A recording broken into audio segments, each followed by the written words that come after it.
അപ്പുകിളിയും അത്ഭുത നീരുറവയും. ഇലഞ്ഞിമരങ്ങൾ പൂത്തുനിൽക്കുന്ന ഒരു വലിയ കുന്നിന്റെ താഴ്വരയിൽ കണ്ണാടി പോലെ തെളിഞ്ഞ ഒരു കുളമുണ്ടായിരുന്നു. ആ കുളവും അതിനു ചുറ്റുമുള്ള കാടുമായിരുന്നു ആ നാട്ടിലെ കൊച്ചു കൊച്ചു ജീവികളുടെ സ്വർഗം. അവിടെ എല്ലാവരും വലിയ സ്നേഹത്തോടെയും ഒരുമയോടെയുമാണ് കഴിഞ്ഞിരുന്നത്. അവരുടെ കൂട്ടത്തിൽ ഒരു സൂചിമുഖി പക്ഷിയുണ്ടായിരുന്നു. പേര് അപ്പു. കാട്ടിൽ എവിടെ എന്തു നടന്നാലും അപ്പു അവിടെ എത്തും. ആർക്കെങ്കിലും ഒരു സഹായം വേണമെങ്കിൽ അപ്പു പറന്നെത്തും. അതുകൊണ്ടുതന്നെ എല്ലാവർക്കും അപ്പുവിനെ വലിയ കാര്യമായിരുന്നു. ആ കാട്ടിലെ ഏറ്റവും പ്രായം ചെന്ന കാരണവനായിരുന്നു കരി ആമ.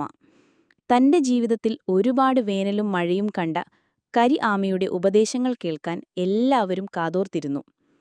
ഒരു വർഷം വേനൽക്കാലം പതിവിലും നേരത്തെ വന്നു. സൂര്യൻ കത്തിജ്വലിച്ചു.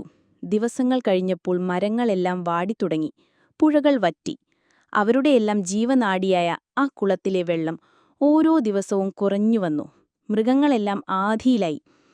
കുളത്തിലെ വെള്ളം കുറഞ്ഞപ്പോൾ മീനു എന്ന നീർക്കോലിയുടെ സ്വഭാവം മാറി. അവൾ കുളത്തിലെ ഏറ്റവും ആഴമുള്ള അല്പം വെള്ളം ബാക്കിയുള്ള ഭാഗം സ്വന്തമാക്കി. ദാഹിച്ചു വലഞ്ഞുവരുന്ന ഒരു കിളിയെപ്പോലും അവൾ വെള്ളം കുടിക്കാൻ സമ്മതിച്ചില്ല. ആരെങ്കിലും അടുത്തേക്ക് വന്നാൽ അവൾ ചീട്ടിക്കൊണ്ട് അവരെ കൊത്താനായെടുത്തു. ഇത് എന്റെ സ്ഥലമാണ്. ഈ വെള്ളം എനിക്ക് മാത്രമുള്ളതാണ്. ആരും ഇങ്ങോട്ട് വരരുത്, അവൾ അഹങ്കാരത്തോടെ പറഞ്ഞു. പാവം തവളകളും അണ്ണാറക്കണ്ണന്മാരും ദൂരെ നിന്ന് ദയനീയമായി നോക്കി നിന്നു. ഇത് കണ്ട് അപ്പുക്കിളിക്ക് വല്ലാത്ത സങ്കടം തോന്നി. അവൻ ധൈര്യം സംഭരിച്ച് മീനുവിന്റെ അടുത്തേക്ക് പറന്നു ചെന്നു. മീനു, നീ ഇങ്ങനെ ചെയ്യരുത്. നമ്മളെല്ലാം ഒരുമിച്ച് കഴിയുന്നവരല്ലേ. ദാഹിച്ചു വലഞ്ഞവർക്ക് കുറച്ച് വെള്ളം കൊടുത്തതുകൊണ്ട് നിനക്കൊന്നും സംഭവിക്കില്ല, അപ്പു സ്നേഹത്തോടെ പറഞ്ഞു. പോടാ ചെറുക്ക, വലിയ ഉപദേശം തരാൻ വന്നിരിക്കുന്നു. മീനു ചീട്ടിക്കൊണ്ട് അപ്പുവിന് നേരെ കൊത്താനായി ചാടി. അപ്പു കഷ്ടിച്ചാണ് രക്ഷപ്പെട്ടത്. നിരാശനായ അപ്പു നേരെ പറന്നത് കരിയാമയുടെ അടുത്തേക്കാണ്. നടന്ന കാര്യങ്ങളെല്ലാം കേട്ടപ്പോൾ കരിയാമ്മ ഒരു നിമിഷം കണ്ണുകളടച്ച് ആലോചിച്ചു. എന്നിട്ട് പറഞ്ഞു, അപ്പു, വിഷമിക്കണ്ട. ശക്തി കൊണ്ടോ വഴക്കിട്ടതുകൊണ്ടോ ഇതിനൊരു പരിഹാരം കാണാൻ കഴിയില്ല. പക്ഷേ ഒരുമയുണ്ടെങ്കിൽ നമുക്കൊരു വഴി കണ്ടെത്താം. ഈ കാടിനൊരു രഹസ്യമുണ്ട്. നമ്മുടെ കുളത്തിനടുത്തുള്ള ആ വലിയ ആൽമരമില്ലേ, അതിന്റെ വേരുകൾക്കടിയിൽ വറ്റാത്ത ഒരു നീരുറവയുണ്ട്. പാറകളും മണ്ണും അടിഞ്ഞ് അത് അടഞ്ഞുപോയതാണ്. ഇത് കേട്ടപ്പോൾ അപ്പുവിന്റെ കണ്ണുകളിൽ ഒരു പുതിയ പ്രകാശം വിടർന്നു. അവൻ ഉടൻ തന്നെ കാടു മുഴുവൻ പറന്നു നടന്നു. എല്ലാ മൃഗങ്ങളെയും വിളിച്ചുകൂട്ടി. കരിയാമ്മ പറഞ്ഞ കാര്യവും തന്റെ പദ്ധതിയും അവൻ എല്ലാവരോടും വിശദീകരിച്ചു. ആദ്യം ചിലർക്ക് സംശയമുണ്ടായിരുന്നെങ്കിലും അപ്പുവിന്റെ ആത്മവിശ്വാസം കണ്ടപ്പോൾ എല്ലാവരും കൂടെ നിന്നു. പിറ്റേന്ന് രാവിലെ ആ വലിയ ആൽമരത്തിന്റെ ചുവട്ടിൽ എല്ലാവരും ഒത്തുകൂടി.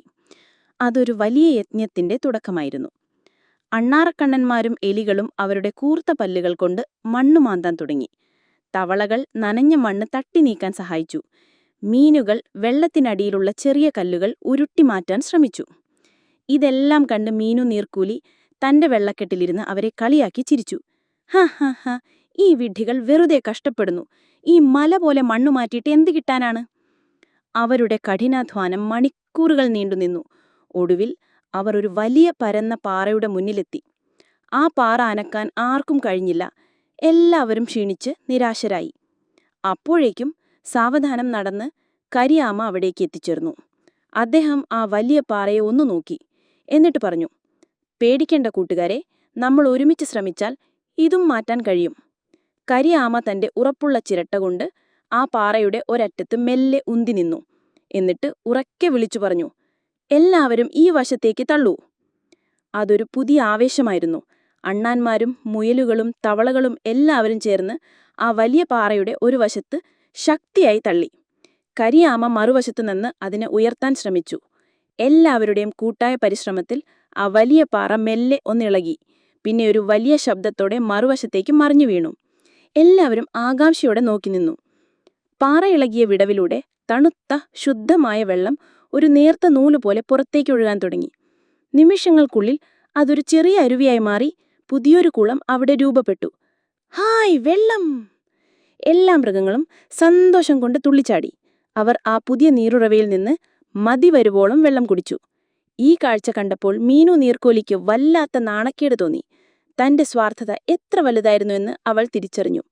പുതിയ നീരുറവയിൽ നിന്നുള്ള വെള്ളം പതിയെ പഴയ കുളത്തിലേക്ക് മുഴുകിയെത്തി കുളം വീണ്ടും നിറയാൻ തുടങ്ങി. അന്ന് മീനുവും കാട്ടിലെ മറ്റെല്ലാ ജീവികളും ഒരു വലിയ പാഠം പഠിച്ചു. കഥയുടെ ഗുണപാഠം: ഒത്തൊരുമയാണ് ഏറ്റവും വലിയ ശക്തി. സ്വാർത്ഥത നമ്മളെ ഒറ്റപ്പെടുത്തും. എന്നാൽ സഹകരണവും പങ്കുവെക്കലും എല്ലാവർക്കും നന്മയും ഐശ്വര്യവും കൊണ്ടുവരും.